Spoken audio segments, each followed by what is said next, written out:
else. Today's video is going to be about Kumite. So rather than just free Kumite, but more towards techniques to use in Kumite, or best ways not to be detected while performing Kumite techniques. So we start with Kamae posture when you're facing the opponent. Kamae is your position, so there is no right in front or left in front, up, down, whatever. It's your decision to use your Kamae. It has to be your Kamae, ready to fight position. So when you start, make sure that you have in mind to be able to move from whichever Kamae you use. So don't drop your arms too much, don't lift them too much, because you're giving them opening time for them to score. But at the same time, maybe try to do that occasionally to make them come towards you, attack. So start the attack, which you can then interfere with your counter attack. Okay, so every now and then I'll do right in front or left in front, just to make sure that we are working towards both right-sided and left-sided people, rather than just the normal left Kamae or right Kamae.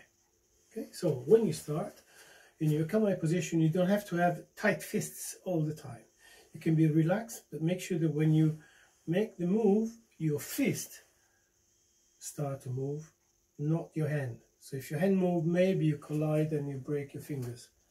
So make sure that when you start your technique, you make a fist towards the end, not to start with. So don't do this first.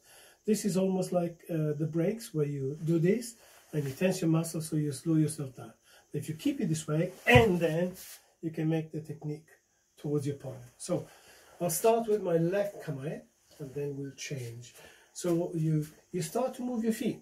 Don't think too much about moving forward with your head, but move forward with your toes, the entire body moving, rather than first one, then the other. Okay? Try and think of edging towards your opponent. The idea is to, as you move, study the opponent.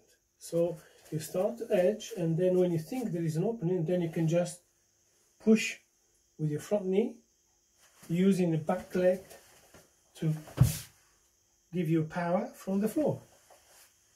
So pushing, then punching. If you do it in slow motion, just to make sure you understand this technique, not then punching. So never in Kizamizuki or Yakuzuki, never show the intention. So it's only a forward motion rather than backward and forward. So from Kamae posture, whichever one you intend to use, only move forward, slide in if you want, or depends on the distance, just punch from where you are. Idea in punching, please try and remember that the referees are also checking on ways to score without damaging your opponent. So when you punch, don't go necessarily for this area. Okay, it's easy to break the skin there because of the bones, and you, instead of scoring, you get disqualified or just penalized. So attack normally the sides or the center. Sides or center. Okay, so in Kizamizuki, rather than punching just above, depends on where the opponent is, practice with a chin level, your own chin level. So in my case would be this one, not this one, not this one. Okay, try and remember, if you do this, then you can't see the opponent. You must be able to see the opponent all the time. So I'll do it sideways so you can see. This should be Jodan Kizamizuki, not this. Don't lift it too much. So although you're scoring, you should be able to see the eyes of the opponent all the time. Okay? So again, just from left Kamae, you're pushing, you're edging towards, then you score. When you finish your punch, don't leave it tense. If you leave it this way, you might also get penalized because you didn't pull back, meaning that there is less control and more damage to the opponent. So as soon as you make contact, you pull it back. Not necessarily going all the way back, but when you practice, do this action. So pull back as fast as possible and as far as possible. So the idea is to be able to control your technique, and eventually you can pull back and stop here, but when practice, make it bigger, longer distance. So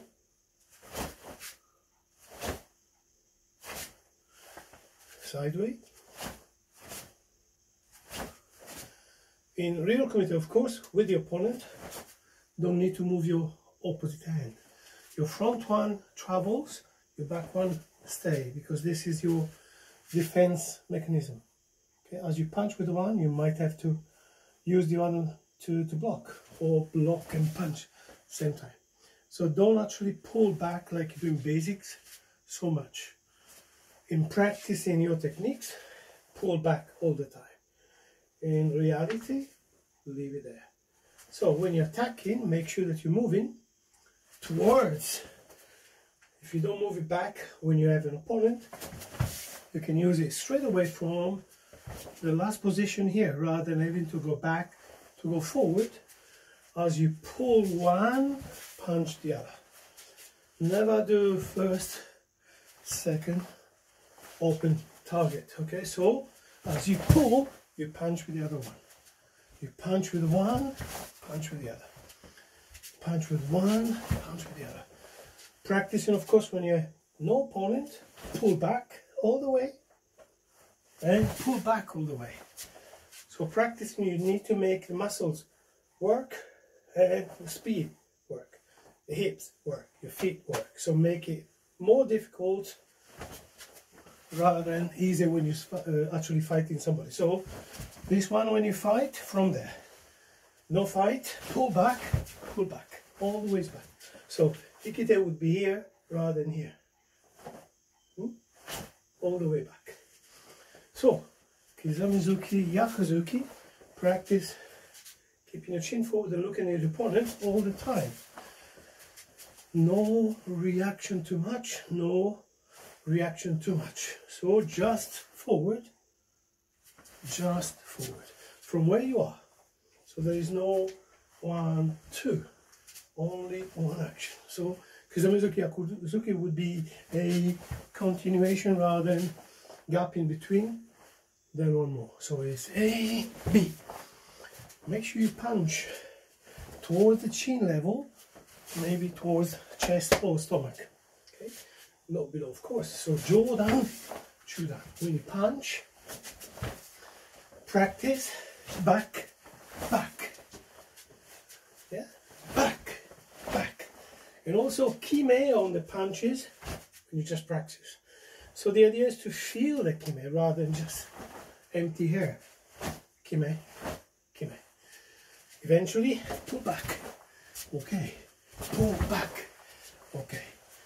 Practicing kime 1, kime 2. Initiating with your legs, never so good. Everything moves at the same time. Rather than 1, then 2. Don't move your stance, then your arms. Move everything together. And relax your body as much as possible. Able to block with your front, punch with your back. Block with your front, punch with your back. Open yourself so they can see the target. The attack, you block and counter. Again, the block not too big, unless your head is so big. So A to B, this is enough. Ending on the side of your face, not too far, and open yourself. So small block and inside. As you move, not first, second. Again, keep your arm there, not power punch, but together. Again, in basic training, keep it there. Keep it there. Kumite, of course, then you carry on. Okay, you punch, then you're ready again. Practice. Kime. Again, there is no pulling. The arm doesn't come back, it goes across. So don't get used to this. Okay, the arm is always in front of you.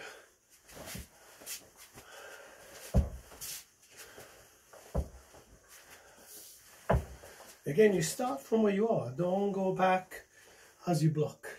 Okay, when you basics, 1, 2. Practice all in one.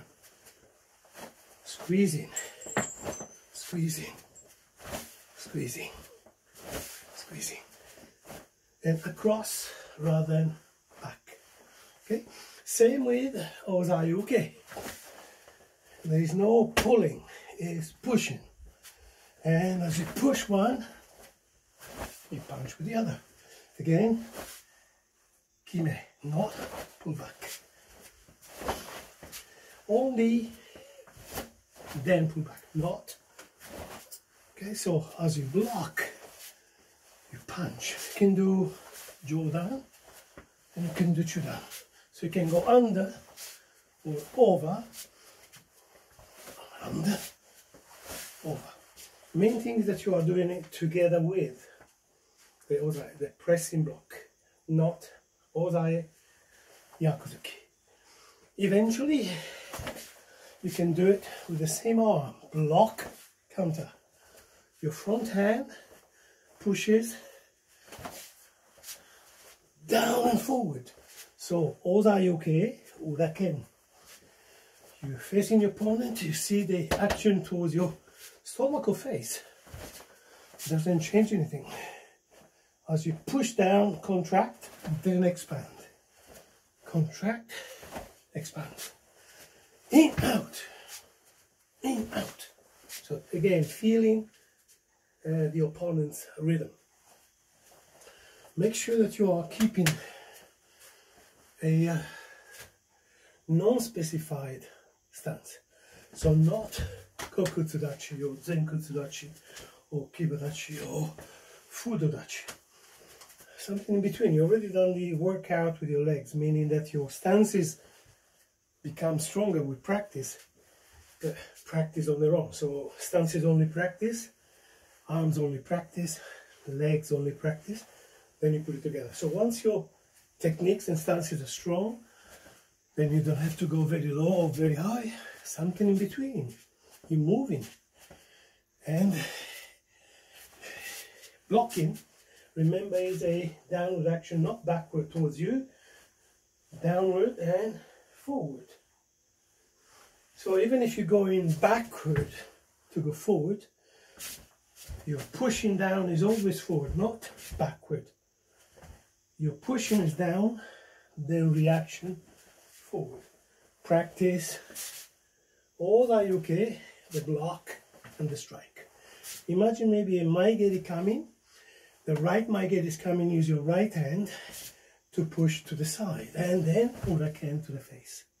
If the left is coming, use the left to block, the right to strike.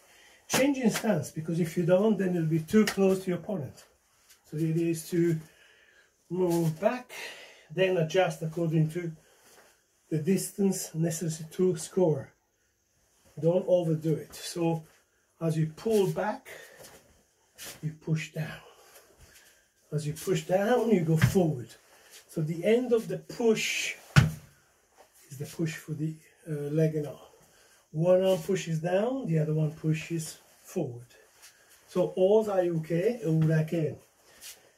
And what I can try to remember again, side of the head rather than too far. Temple is okay, but don't do it to the front. Again, it's too dangerous. If you make the opponent bleed too much, maybe you get penalized or even disqualified. So contact them back. In. No, but pull back. Normally I aim just in front of the opponent, so remember they're coming towards you, so you counter towards the face rather than counter past the face.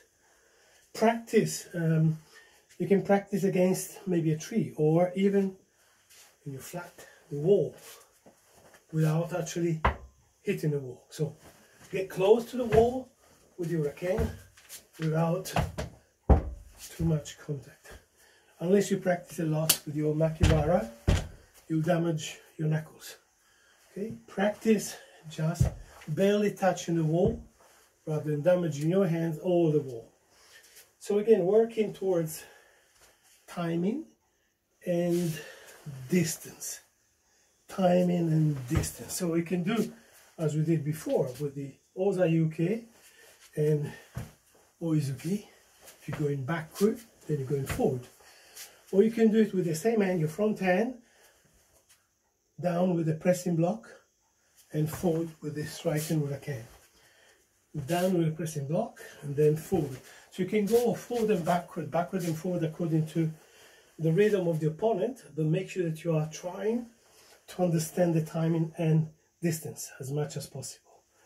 Don't use strength, use this reaction time, then strike. Pulling, but not towards you. Pulling means that you are making the opponent get further forward, so towards you, to lose balance. If you push down too much, then you stop the opponent, meaning that you're giving balance back. So it's a little bit of a pull before the push. So they're still coming forward towards the technique. Punch, Uraken strikes, or any other technique, Yakuzuki strikes. So remember, you block in and step in punch. You know, you blocking and punching, Shudan, or blocking and punch, Jodan. Same with Uraken, blocking and striking, blocking and striking. Never towards you, always in front of you and forward. In front of you, then forward. Don't need to go all the way back for the Uraken. From where you are, there, not 1, 2. That is okay for basics, as you know. Always from here, then from there, Uraken. When you practice many times that, then just from where you are, similar to Kizamizuki, Uraken, not back to go forward. So don't give any hints to the opponent that you're going to perform those techniques. So today, remember, is only to do with how to use your hands distance, blocking and striking, but making sure that you interfere with the opponent's attack as well. So not necessarily you starting the attack, maybe they start the attack. If you want to start the attack yourself, of course, slowly, then forward the attack, or feint with one, punch with the other. Feint with one, so use this kind of hip push, then use the other arm. They can see, maybe they think, ah, Kizamizuki, Yakuzuki. They should never know which one is first. So Yakuzuki first, Kizamizuki first. So if you feint with one, do the other. Feint with one, do the other. Make sure that you are thinking that your attack is 100%. Once you start your attack, they must believe that your attack is going to 100% ending rather than stopping early. So not kime, but fake, score. Fake, score. When you fake with one, don't actually do this pull back. Just leave it there. Is the body that is traveling, then you fist. Body, body, and fist. Never pull back. So body travel, then body travel. Two different things. So rather than going back with one because you punch in Yakuzuki, go forward with the Yakuzuki hip, but then punch Kizamizuki. Or go forward with Kizamizuki, punch Yakuzuki. As I said before, you have to try and make sure that the opponent never knows which attack you're actually going to perform, which attack you're going to finish with. And make sure that the combination is never just one. Occasionally, yes, if he scores, fine, but continue. So make a combination slightly longer. If one doesn't work, maybe two works. If two doesn't work, maybe three works. But if you just limit yourself, staying on the spot, then never is going to be a cheat. So Kizami Yaku, maybe Kizami again, or Kizami Yaku, then Yaku again. Try and remember, you're trying to make them think that is the last technique, then there is an extra one. Show Kizami to Yaku. So at the moment, you're showing one, yeah? Show one, but it's the other one. If they block this, Kizamizuki. Whichever one they block, you can do one more with the same arm. They don't normally expect that. So Kizami, then Kizami again. Or Yaku, then Yaku again. Practice not giving away what you're doing, but sometimes you have to actually do it on purpose to give away. Oh, it's coming, I'm gonna block. The moment they start to block, you punch with the other one. If they see that, then you can do the Yakuzuki they intended to start with. So Yaku, Kizami, Yaku. If they block two, third one is in. If they block one, second one is in. If you can do both, of course, should be any point. So end of the game, end of the actual fight. Okay? So practice your combination. In Kumite, you don't see too many techniques. It's only one or two that scores. The others sometimes don't need to score because you already won. So sometimes it's just intimidation, moving forward, the opponent steps outside. Sometimes it's you scoring. Okay. If they score first, yes, you can try and be catch up with the score. If you do too much, then you're giving them more options. So yes, they score, but keep calm, relax. Find the right moment. Then try to score. Okay, so don't overdo it. If you do too much, then they take advantage. Okay, for today, stay safe.